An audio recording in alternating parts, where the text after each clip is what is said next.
growth and renewal. And to give effect to this mandate, it was agreed that a government of national unity, which brings together parties from across the political spectrum, should be formed. This government of national unity would be bound by certain fundamental principles and would undertake a basic minimum of program of priorities that affect the lives of the people of South Africa. Following discussions over the course of the last few weeks, a total of 11 parties have elected to work together in government as well as in parliament. These are the African National Congress, the Democratic Alliance, the Patriotic Alliance, the Inkatha Freedom Party, Good Party, Pan-Africanist Congress of Azania, Freedom Front Plus, United Democratic Movement, Al-Jamaa, Rise Mzansi, and the United African Transformation. The partnership between the GNU parties is guided by a statement of intent which outlines fundamental principles and a minimum program of priorities. All the parties have made a commitment in writing to respect the Constitution and to promote accountable and transparent governance, evidence-based policies, and decision-making, the professionalization of our public service based on integrity and good governance. The incoming government will prioritize rapid, inclusive, and sustainable economic growth and the creation of a more just society by tackling poverty and inequality, as well as unemployment. The establishment of the Government of National Unity in its current form is unprecedented in the history of our democracy. We have had to consider how to form a new government in a manner that advances the national interest, that also gives due consideration to the outcome of the election and that makes use of the respective capabilities within each of the parties represented. We have had to consider not only the immediate needs of the country, but the needs of all our people. We have also had to consider the stability, effectiveness, and the durability of the government that we are establishing. It is true that some South Africans have expressed concern about the length of time it has taken to form a government since the elections. As the discussions have unfolded, they have been worried about the effect of a protracted process on confidence and the stability of the country. At the same time, many people have pointed to the experiences of other countries that have far longer history in democracy, where the formation of multi-party governments have sometimes taken several months. In one case, formation of a government took more than a year. As a relatively young democracy, we should be proud that we have moved to establish a government comprised of a number of parties within such a short space of time. Through our discussions, we have been able to build consensus on the tasks of government. We have shown that there are no problems that are too difficult or too intractable that they cannot be solved through dialogue and negotiations.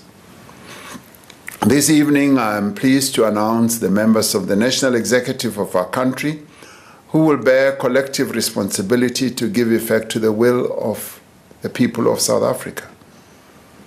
In forming the National Executive of our country, we have had to consider several factors and advance a number of key principles. We've had to ensure that the incoming government will be effective and that it will have people with the experience, the skills and capabilities to deliver on its mandate. It is important that we deploy into positions of responsibility people who are committed, capable, and hardworking, and who also have integrity. We've had to ensure that all the parties are able to participate meaningfully in the national executive, as well as in various parliamentary positions, and that they should represent the diversity of the people of South Africa properly. We have sought to ensure that the national executive is representative of the people of South Africa, giving due consideration to gender, to youth, demographics, as well as the regional distribution in our country. We want South Africans to see themselves reflected not only in the composition of government, but also in the policies and the programs of our government.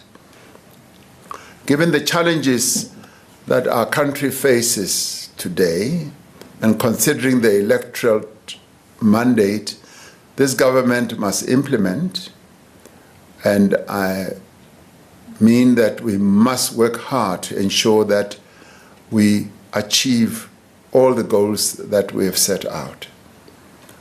And with due regard to this, I've decided to make a number of changes in the government's portfolios.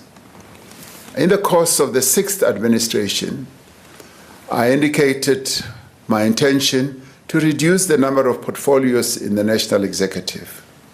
However, due to the need to ensure that the national executive is inclusive of all the parties that are part of the government of national unity, this has not been possible. In some instances, we've had to consider it necessary to separate certain portfolios to ensure that there is sufficient focus on key issues. The ministries of electricity and energy will now be merged. There will be a separate Ministry of Minerals and Petroleum Resources. The Ministry of Agriculture will be separated from the Ministry of Land, Reform and Rural Development. The Ministry of Higher Education will be separated from the Ministry of Science, Technology and Innovation. The Ministry of Justice and Constitutional Development will be separated from the Ministry of Correctional Services. There will no longer be a Ministry of Public Enterprises. The coordination of the relevant public enterprises will be located in the presidency during the process of implementing a new shareholder model. However, various key institutions will be reporting to the various ministries for policy matters. The following appointments to the executive will therefore be made. The Deputy President is Paul Mashatile. The Minister of Agriculture is John Steenhuisen. The Deputy Minister of Agriculture is Rosemary Nokuzola Kapa. Minister of Land Reform and Rural Development is Mzwanele Nyoncho. Deputy Minister of Land Reform and Rural Development is Chupu Stanley Matabata. Minister of Basic Education is Siviwe Kwahube. Deputy Minister of Basic Education is Regina Mahaule. Minister of Communications and Digital Technologies is Soli Malati. The Deputy Minister of Communications and Digital Technologies is Montli Gungubele. The Minister of Cooperative Governance and Traditional Affairs is Velinkosi Tlabisa. The Deputy Minister of Cooperative Governance and Traditional Affairs is Dixon Masemola and Ngosi Zolile Burns Ngamashe. The Minister of Defense and Military Veterans is Enji Motsecha. Deputy Minister of Defense and Military Veterans is Bantu Holomisa and Richard Mkongo. Minister of Electricity and Energy is Hosien Ramaphosa. Deputy Minister of Electricity and Energy is Samantha Graham. Minister of Science, Technology and Innovation is Blade Nzimande. The Deputy Minister of Science, Technology and Innovation is Nomalungelo Gina. Minister of Employment and Labor is Nomakosazana Meth. Deputy Minister of Employment and Labor is Jomo Sibiya and Phumzile Mgcina. Minister of Finance is Enoch Godongwana. Deputy Ministers of Finance are David Masondo and Ashor Sarupen. Minister of Forestry, Fisheries and Environment is Dion George. Deputy Ministers of Forestry, Fisheries and Environment are Naren Singh and Bernice Swart. Minister of Health is Dr. Aaron Motsoaledi. Deputy Minister of Health is Dr. Joe Phatla. Minister of Higher Education is Dr. Nobuhle Nkabani. The Deputy Ministers of Higher Education are Buti Manamela and Dr. Mimi Gondwe. Minister of Home Affairs is Leon Schreiber. Deputy Minister of Home Affairs is Njabulo Nzuza. Minister of Human Settlements is Mamoloko Kubai. Deputy Minister of Human Settlements is Thandi Mahambeshala.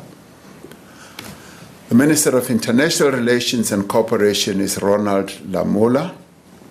Deputy Ministers of International Relations and Cooperation are Alvin Buotes and Thandi Moraka. Minister of Justice and Constitutional Development is Thembing Kadimeng. The Deputy Minister of Justice and Constitutional Development is Andries Nel. The Minister of Mineral and Petroleum Resources is Gwede Mantashe. Deputy Minister of Mineral and Petroleum Resources is Judith Nemadzinga Chabalala. Minister of Planning, Monitoring and Evaluation is Marupini Ramokgopa. Deputy Minister of Planning, Monitoring and Evaluation is Seiso Muhai. Minister of Police is Senzo Mkhunu. Deputy Ministers of Police are Poli Bushielo and Kassel Matale. Minister in the Presidency is Kumbuzo Nchaveni. Deputy Ministers in the Presidency are Nongeba Mhlauli and Kenneth Morolo.